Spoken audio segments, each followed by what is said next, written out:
ಅಂತ ಗೊತ್ತಿದೆ ವಿಷಯ, ನಾನೇನು ಹೇಳಬೇಕಾಗಿಲ್ಲ. ಆದರೆ ಈಗ ಬೆಳಗ್ಗೆ ಕುಂದಗೋಳದಲ್ಲಿ ನಾನು ಮಾತಾಡೋದಾಗಿದ್ದ ಸ್ವಲ್ಪ ಕೆಲವರಿಗೆಲ್ಲ ಗೊಂದಲ ಆಗಿದೆ, ಪ್ರಶ್ನೆಗಳು ಮೂಡ್ತಾ ಇದ್ದಾವೆ, ಸ್ವಲ್ಪ ಆಶ್ಚರ್ಯ ಅನಿಸ್ತಾ ಇದೆ. ಈಗ ಪ್ರಭುರಾಜ್ ಅವರು ಇಲ್ಲಿ ಮಾತಾಡಿದಾಗಲೂ ಕೂಡ ಕೆಲವರಿಗೆ ಇದಾಗಿರ್ಬೋದು, ಏನೋ ಒಂದಷ್ಟು ಆತಂಕ ಆಗಿರ್ಬೋದು, ಯಾಕೆ ಏನು ಅಂತ.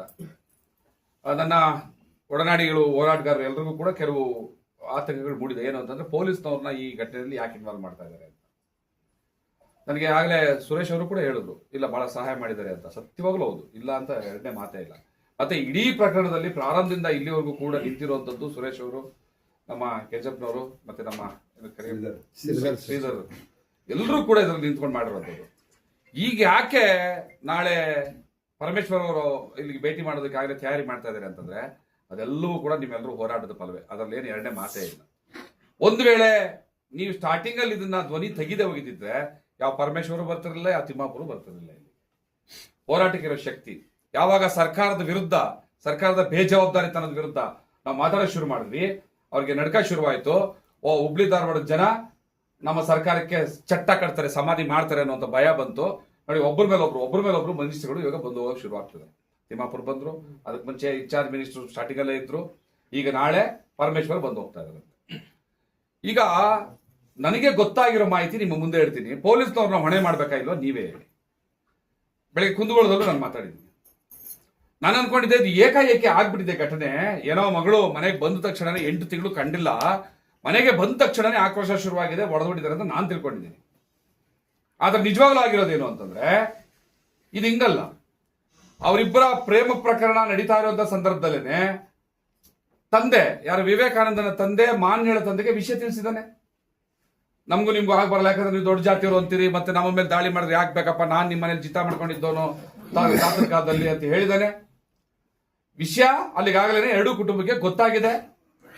ಆಮೇಲೆ ವಿವೇಕಾನಂದನನ್ನ ಈ ಯಾಕಪ್ಪ ಈ ಒಂದು ಸಂಕಷ್ಟಕ್ಕೆ ಸಿಲುಕಿಸ್ಬೇಕು ಅಂತ ಧಾರವಾಡ ಕರ್ಕೊಂಡು ಬಂದು ವಿದ್ಯಾಭ್ಯಾಸಕ್ಕೆ ಹಚ್ಚಿ ಹಾಸ್ಟೆಲ್ ಇಟ್ಟಿದ್ದಾರೆ. ಹೌದಲ್ವಾ? ಇದೆಲ್ಲ ಸತ್ಯ ಅಲ್ವಾ? ಹಾಸ್ಟೆಲ್ ಇಟ್ಟಿದ್ದಾರೆ. ಆ ಹುಡುಗಿನೇ ಈ ಧಾರವಾಡಕ್ಕೆ ಹುಡ್ಕೊಂಡು ಬಂದು, ನೀನಿಲ್ದೆ ನಾನು ಬದುಕಕ್ಕೆ ಸಾಧ್ಯ ಇಲ್ಲ, ನೀನು ನಾನು ಮದುವೆ ಆಗ್ಬೇಕು ಅಂತ ಒತ್ತಾಯ ತಂದ್ಮೇಲೆ ಆತ ಮದುವೆ ಆಗಿದ್ದಾರೆ. ಮನೆಗೆ ಹೇಳಿದಾನೆ, ಇಲ್ಲ ಇನ್ನೇನು ಮಾಡೋಕ್ಕಾಗಲ್ಲ, ನನ್ನ ಮತ್ತೆ ಆಕೆ ಸತ್ರೆ ನನಗೂ ಬೇಸರ ಆಗುತ್ತೆ, ನಾನು ಪ್ರೀತಿ ಮಾಡಿದ ಹುಡುಗಿ ಅಂತ ಅವನು ಹೋಗಿ ಮದುವೆ ಆಗಿದ್ದಾನೆ. ಮದುವೆ ಆದ್ಮೇಲೆ ಅವರು ಯಾರೋ ಮಾನ್ಯಳ ತಂದೆ ಮಿಸ್ಸಿಂಗ್ ಕಂಪ್ಲೇಂಟ್ ಕೊಟ್ಟಿದ್ದಾನೆ.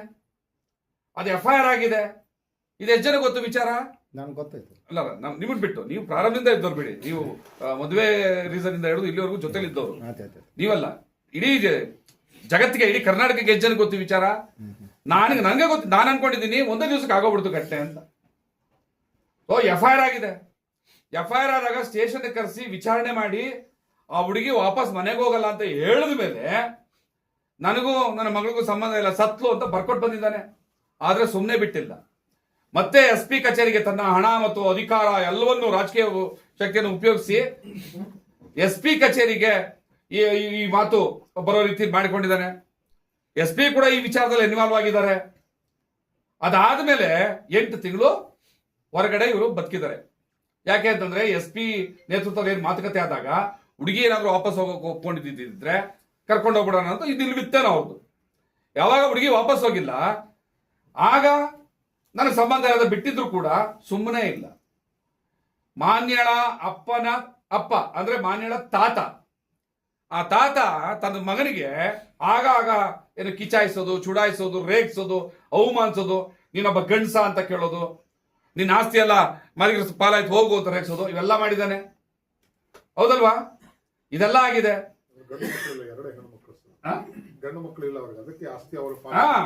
ಗಂಡು ಮಕ್ಕಳಿಲ್ಲ, 2 ಹೆಣ್ಣು ಮಕ್ಕಳು, ಆಸ್ತಿ ಎಲ್ಲ ಅವ್ರ ಪಾಲಾಗ್ತದೆ, ಹೋಗು ನೀನು ಮಲಗಿರು ಇದುವಾಗಿದೆಯಾ ಅಂತ ರೇಗಿಸಿದ್ದಾರೆ. ಒಂದು ಸಮಾಜ ಹೆಂಗೆ ಇದನ್ನ ಒಂದು ಹತ್ಯಾಕಾಂಡವನ್ನು ಸೃಷ್ಟಿ ಮಾಡುತ್ತೆ ಅನ್ನೋದಕ್ಕೆ ನಾನು ಹೇಳ್ತಾ ಇರೋದಿಲ್ಲ. ಅದೆಲ್ಲ ಆಯ್ತು. 8 ತಿಂಗಳ ನಂತರ ಅವ್ರದ್ದೇನೋ ಡಾಕ್ಯುಮೆಂಟ್ಸ್ ಮಾಡ್ಕೊಳ್ಳೋದಕ್ಕೋಸ್ಕರ ತಾಯಿದು, ಯಾಕಂದ್ರೆ ಗರ್ಭವತಿ ಆದ್ಲು ಮಾನ್ಯ, ಅದೊಂದು ಡಾಕ್ಯುಮೆಂಟ್ಸ್ ಮಾಡ್ಕೊಳ್ಳೋಕೆ ಮನೆಗೆ ಬಂದಿದ್ದಾಳೆ. ಮನೆಗೆ ಬಂದಿದ್ದು ಮೊದಲನೇ ದಿವಸನೇ ಗಲ್ವೇನಾಗಿಲ್ಲ, 10 ದಿವಸ ಆಗಿದೆ ಅವ್ರ ಮನೆಗೆ ಬಂದು. ಈ 10 ದಿವಸದಲ್ಲಿ ಇವ್ರು ಅವ್ರನ್ನ ಗುರಾಯಿಸೋದು, ಅವ್ರು ಇವ್ರನ್ನ ಗುರಾಯಿಸೋದು, ಮಾತುಕತೆ ಆಗೋದು, ಬೆದರಿಕೆ ಹಾಕೊಳ್ಳೋದು, ಇವೆಲ್ಲ ಆಗಿದೆ. ಇವೆಲ್ಲ ಆಗುವಾಗ ಒಂದು SP ಲೆವೆಲ್ ಅಲ್ಲಿ ಹೋಗಿದ್ದಂತಹ ಕೇಸು ಈ ನಂತರ ಬಂದು 10 ದಿವಸದಲ್ಲಿ ಊರಲ್ಲಿ ಇಂಥ ಪ್ರಕರಣ ನಡೆದಿರುವಾಗ ಗುಪ್ತಚರ ಇಲಾಖೆ ಏನ್ ಮಾಡ್ತದೆ, ಅಲ್ಲಿನ SB ರಿಪೋರ್ಟ್ ಏನ್ ಮಾಡ್ತದೆ, ಅಲ್ಲಿನ ಬೀಟ್ ಪೊಲೀಸ್ ಏನ್ ಮಾಡ್ತಾನೆ, ರೆವಿನ್ಯೂ ಇಲಾಖೆಯಲ್ಲಿ ಕೆಲಸ ಮಾಡುವಂತಹ ಗ್ರಾಮ ಸೇವಕ ಏನ್ ಮಾಡ್ತಾನೆ? ಆಸ್ ಪರ್ ರೂಲ್, ಕಾನೂನು ಹೇಳೋ ಪ್ರಕಾರ ಒಬ್ಬ ಗ್ರಾಮ ಸೇವಕರಿಂದ ಪ್ರತಿ ಗ್ರಾಮದಲ್ಲಿ ಇರುವಂತಹ ಅಸ್ಪೃಶ್ಯತೆಯ ಪರಿಣಾಮ ಎಂತದ್ದು, ಆಚರಣೆ ಏನು, ಆ ಊರಿನ ಪರಿಸ್ಥಿತಿ ಏನು ಅನ್ನುವಂಥದ್ದು ತಾಲೂಕಿನ ದಂಡಾಧಿಕಾರಿ ಮತ್ತು ತಾಲೂಕಿನ ಅಟ್ರಾಸಿಟಿ ಕಮಿಟಿಯ ಪ್ರೆಸಿಡೆಂಟ್ ಯಾರು? ತಹಸೀಲ್ದಾರ್.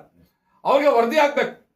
ಈ ಊರಿನಲ್ಲಿ ದಲಿತರನ್ನ ದೇವಸ್ಥಾನಕ್ಕೆ ಬಿಡಲ್ಲ, ನೀರಿಗೆ ಬಿಡಲ್ಲ, ಇಲ್ಲೊಂದು ಹೀಗೆ ಅಂತರ್ಜಾತಿ ವಿವಾಹ ಆಗಿದೆ, ಇಂಥ ಪರಿಸ್ಥಿತಿ ಇದೆ ಅನ್ನೋ ವಿವರಣೆ ಯಾರಿಗ ಹೋಗ್ಬೇಕು?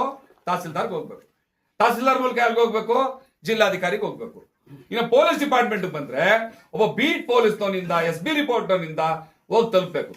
ಆದ್ರೆ ಇಲ್ಲೇನಾಗಿದೆ, ಬೀಟ್ ಪೊಲೀಸನ್ನ ಆತನ ಕೆಲಸಕ್ಕೆ ಮಾಡೋದಕ್ಕೆ ಬಿಡದೆ ಕೋರ್ಟ್ ಕೆಲ್ಸಕ್ಕೆ ಹಾಕೊಂಡಿದ್ದಾರೆ. ಅದನ್ನ ಕೋರ್ಟ್ ಕೆಲಸಕ್ಕೆ ನೇಮಿಸ್ಕೊಂಡ್ಬಿಟ್ಟಿದ್ದಾರೆ.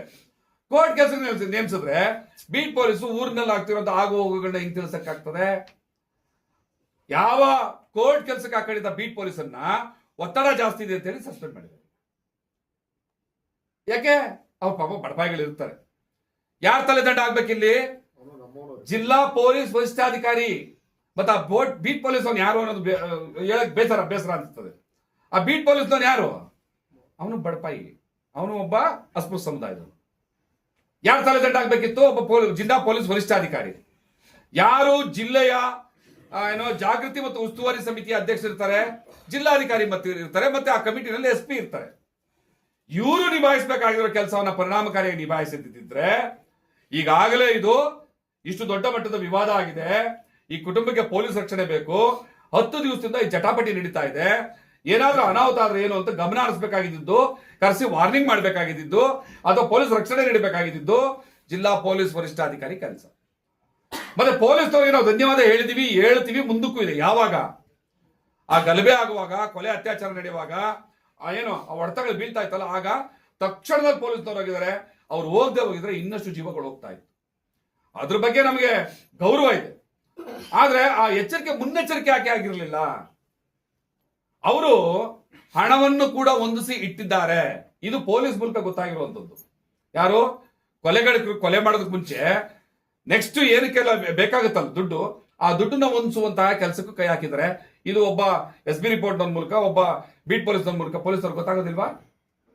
ಹೆಂಗ್ ಒಂದು ಊರಲ್ಲಿ ಪಕ್ಕದ ಮನೇಲಿ ಏನೋ ಆಯ್ತು ಅಂದ್ರೆ ಹಳ್ಳಿಗಳಲ್ಲಿ ಗೊತ್ತಾಗತ್ತೆ ವಿಷಯ, ಗೊತ್ತಾಗಲ್ವಾ? ಮತ್ತೆ ಇಷ್ಟೆಲ್ಲ ಏರ್ಪಾಟ್ ನಡೀತಾ ಇದ್ರು ಕೂಡ ಪೊಲೀಸ್ ಇಲಾಖೆ ಗೊತ್ತಾಗಿಲ್ಲ ಅಂದ್ರೆ ಏನರ್ಥ? ನಾನು ನಿಮ್ಮಲ್ಲೆಲ್ಲರಲ್ಲೂ ಕೂಡ ನಿಮಗೆ ಒಪ್ಪಿಗೆ ಇದ್ರೆ ನನ್ನ ಮಾತು ಹೌದು ಸರಿ ಅಂತ ಅನ್ಸಿದ್ರೆ ನಾಳೆ ಪರಮೇಶ್ವರ್ ಏನ್ ಬರ್ತಾರೆ, ನಾಳೆ ಪರಮೇಶ್ವರ್ ಅವ್ರನ್ನ ನೀವೆಲ್ಲರೂ ಕೂಡ ಹೋಗಿ ಭೇಟಿ ಮಾಡಿ, ಅವ್ರಿಗೆ ಇರೋ ವಿಷಯವನ್ನ ಮನವರಿಕೆ ಮಾಡಿ. ಇವತ್ತೊಂದು ದಿವಸ ಇಷ್ಟು ದೊಡ್ಡ ಬೇಜವಾಬ್ದಾರಿಯಿಂದ ಆಗಿರುವಂತ ಈ ಕೊಲೆಗೆ ಒಬ್ಬ SP ತಲೆದಂಡ ಆಯ್ತು ಅಂತಂದ್ರೆ ಇಡೀ ಕರ್ನಾಟಕದಲ್ಲಿ ಇನ್ನು ಮುಂದೆ ಈ ರೀತಿಯಾದಂತಹ ಘಟನೆಗಳನ್ನ ನಡೆಯೋದಕ್ಕೆ ಮುಂಚೆ 100 ಸಾರಿ ಯೋಚನೆ ಮಾಡ್ತಾರೆ. ಯಾಕೆ ಅಂತಂದ್ರೆ ಯಾವಾಗ ನಮ್ಮ ತಲೆದಂಡ ಆಗುತ್ತೆ ಅಂತ ಅಧಿಕಾರಿಗಳಿಗೆ ಗೊತ್ತಾಗುತ್ತೆ, ಆ ಕ್ಷಣದಂತಲೇ ತಮ್ಮ ವ್ಯಾಪ್ತಿಯಲ್ಲಿರುವಂತಹ ಎಲ್ಲ ಗ್ರಾಮಗಳಲ್ಲೂ ಕೂಡ, ಎಲ್ಲ ಹಳ್ಳಿಗಳಲ್ಲಿ ಕೂಡ ಎಚ್ಚರಿಕೆಯನ್ನ ವಹಿಸ್ತಾರೆ. ಬೀಟ್ ಪೊಲೀಸ್ನ ಭದ್ರಾ ಮಾಡ್ತಾರೆ, SB ರಿಪೋರ್ಟ್ನ ಭದ್ರಾ ಮಾಡ್ತಾರೆ, ರೆವಿನ್ಯೂ ಡಿಪಾರ್ಟ್ಮೆಂಟ್ ಇಂದ ಬೇಕಾಗಿರೋ ಇನ್ಫಾರ್ಮೇಶನ್ ಭದ್ರಾ ಮಾಡ್ತಾರೆ. ತಮ್ಮ ತಲೆ ಉಳಿಸ್ಕೊಳ್ಳೋದಕ್ಕೋಸ್ಕರ ನಮ್ಮ ರಕ್ಷಣೆಗೆ ನಿಲ್ಲೇಬೇಕಾಗ್ತದೆ. ಈ ಆರ್ಡರ್ ಆಗಿರೋದು ನಿನ್ನೆ ಮನೆಯಲ್ಲ, ಅಥವಾ ನಾನೇನು ಊಹಿಸ್ಕೊಂಡು ಹೇಳ್ತಾ ಇಲ್ಲ. 2008ರಲ್ಲಿ ಈ ಕರ್ನಾಟಕ ರಾಜ್ಯ ಸರ್ಕಾರ ಒಂದು ಆದೇಶವನ್ನು ಮಾಡುತ್ತೆ. 2008ರಲ್ಲಿ ಅವಾಗ ಅಟ್ರಾಸಿಟಿ ಜಾಸ್ತಿ ಆದಾಗ ಯಾವುದೇ ಜಿಲ್ಲೆಯಲ್ಲಿ ಒಂದು ಅಟ್ರಾಸಿಟಿ ಆಯ್ತು ಅಂತಂದ್ರೆ ನಾವು ಅದಕ್ಕೆ ಜಿಲ್ಲಾಧಿಕಾರಿ ಮತ್ತು IPS ಅಧಿಕಾರಿ SP ಅವ್ರನ್ನ ದಂಡ ಮಾಡ್ತೀವಿ. ಯಾಕೆ? ನಿಮ್ಮ ಜವಾಬ್ದಾರಿ ಇದೆ, ನಿಮ್ಮ ಬೀಟ್ ಪೊಲೀಸ್ ಮೂಲಕ ನೀವು ಇದನ್ನ ಕ್ರಮ ವಹಿಸಬೇಕು ಅಂತ. ಎಲ್ಲಾದ್ರೂ ಇಡೀ ರಾಜ್ಯದಲ್ಲಿ ಈ ತರ ಕ್ರಮ ವಹಿಸಿದ್ದು ನೋಡಿದೀವಿ ನಾವು? ಇಲ್ಲ. ಹಂಗಾಗಿ ನಾಳೆ ಪರಮೇಶ್ವರ್ ಅವರಿಗೆ ಪಟ್ಟಿಡಿರಿ, ನೀವು ಕೇಳಿ. ನಾಳೆ ನಾವು ಸೌದತ್ತಿಗಲ್ ಕಾರ್ಯಕ್ರಮದಲ್ಲಿ ಇರೋದ್ರಿಂದ ಅಲ್ಲಿನ ಜನರನ್ನು ಕೂಡ ನಾವು ಈ ಕಾರ್ಯಕ್ರಮಕ್ಕೆ ಆಹ್ವಾನಿಸಬೇಕಾಗಿರೋದ್ರಿಂದ ನಾವು ಅಲ್ಲಿರ್ತೀನಿ. ತಾವುಗಳಲ್ಲಿ ಹುಬ್ಳಿ ಮತ್ತು ಧಾರವಾಡದವರು ಪರಮೇಶ್ವರ್ ಅವ್ರನ್ನ ಭೇಟಿ ಮಾಡಿ ತಕ್ಷಣದಲ್ಲಿ SP ಅವ್ರನ್ನ ತಲೆದಂಡ ಕೊಡದೆ ಹೋದ್ರೆ ಮುಂದಿನ ದಿವಸದಲ್ಲಿ ನಾವು ಏನು ಉಗ್ರ ಪ್ರತಿಭಟನೆ, ಮೌನ ಪ್ರತಿಭಟನೆ ಮಾಡಬೇಕು ಅಂತಿದ್ದೀವಿ, ಅದನ್ನ ಉಗ್ರ ಪ್ರತಿಭಟನೆಯಾಗಿ ತಿರುಗಿಸಬೇಕಾಗ್ತದೆ. ಎಚ್ಚರಿಕೆಯನ್ನು ಕೊಡಿ. ಮತ್ತೆ ತಕ್ಷಣದಲ್ಲಿ ಅವ್ರ ಕುಟುಂಬಕ್ಕೆ ಕಂಪ್ಲೀಟ್, ಯಾಕಂದ್ರೆ ವಿವೇಕಾನಂದನ ಜೀವಕ್ಕೂ ಕೂಡ ಅಪಾಯ ಇದೆ. ಈ ದುಷ್ಟರು ನಾವು ಹೇಳುವುದ್ರ ಚಿಂತೆ ಇಲ್ಲ, ಯಾರು ಬಿಡಬಾರ್ದು ಅನ್ನೋ ಮಟ್ಟಕ್ಕೆ ಇವತ್ತು ಅವರ ಮನಸ್ಥಿತಿಯನ್ನು ರೂಢಿಸ್ಕೊಂಡಿದ್ದಾರೆ ಅನ್ನೋ ವಿಚಾರವನ್ನು ಕೇಳಿ ನನಗೆ ಗಾಬರಿ ಆಗಿದೆ. ಆ ಕುಟುಂಬಕ್ಕೆ ಸಂಪೂರ್ಣ ರಕ್ಷಣೆ, ಮತ್ತೆ ಆತನಿಗೆ ಉದ್ಯೋಗ ಕೊಡುವಂಥದ್ದು, ಪರಿಹಾರ ಕೊಡುವಂಥದ್ದು, ಎಲ್ಲಾ ವಿಚಾರದಲ್ಲೂ ಕೂಡ ನೀವೆಲ್ಲರೂ ಕೂಡ, ಇದು ನಾನೊಬ್ಬ ಮಾಡೋ ಕೆಲಸ ಅಲ್ಲ, ಇವರೊಬ್ಬ ಅಲ್ಲ, ನೀವೊಬ್ರು ಅಲ್ಲ, ನಾವೆಲ್ಲರೂ ಸೇರಿ ಮಾಡುವಂತ ಕೆಲಸ. ನೀವೆಲ್ಲರೂ ದಯವಿಟ್ಟು ನಾಳೆ ಹೋಗಿ ಪರಮೇಶ್ವರ್ ಅವ್ರನ್ನ ಪಟ್ಟಿಡಿದು ನ್ಯಾಯವನ್ನು ಕೇಳುವಂತ ಕೆಲಸವನ್ನು ಮಾಡಬೇಕು ಅಂತ ನಿಮ್ಮೆಲ್ಲರಲ್ಲೂ ವಿನಂತಿ ಮಾಡ್ತಾ 5ನೇ ತಾರೀಕು ಏನು ಮೌನ ಪ್ರತಿಭಟನೆ ಇದೆ ಅದಕ್ಕೆ ಹೆಚ್ಚಿನ ಸಂಖ್ಯೆಯಲ್ಲಿ ಧಾರವಾಡದಿಂದ ಭಾಗವಹಿಸಬೇಕು ಅಂತ ತಮ್ಮೆಲ್ಲರಲ್ಲೂ ಕೂಡ ಕೇಳ್ಕೊಳ್ತಾ ಇದ್ದೀನಿ. ಪೊಲೀಸ್ನವ್ರನ್ನ ಇದನ್ನ ಹೊಣೆ ಮಾಡಿರೋದ್ರ ಬಗ್ಗೆ ತಮ್ದೇನಾದ್ರೂ ಅನಿಸಿಕೆ ಇದ್ರೆ ದಯವಿಟ್ಟು ತಿಳಿಸಿ ಅಂತ ನಾನು ಇದ್ರ ನಿಮ್ಮಲ್ಲಿ ಕೇಳ್ಕೊಳ್ತಾ ಇದ್ದೀನಿ. ನಮಸ್ಕಾರ. ದ ವಾಯ್ಸ್ ಆಫ್ ಮಾದಿಗ, ನಿಮ್ಮಿಂದ ನಿಮಗಾಗಿ, ಸತ್ಯದ ಪರವಾಗಿ, ಸಮಾನತೆಯ ಹಾದಿಯಲ್ಲಿ.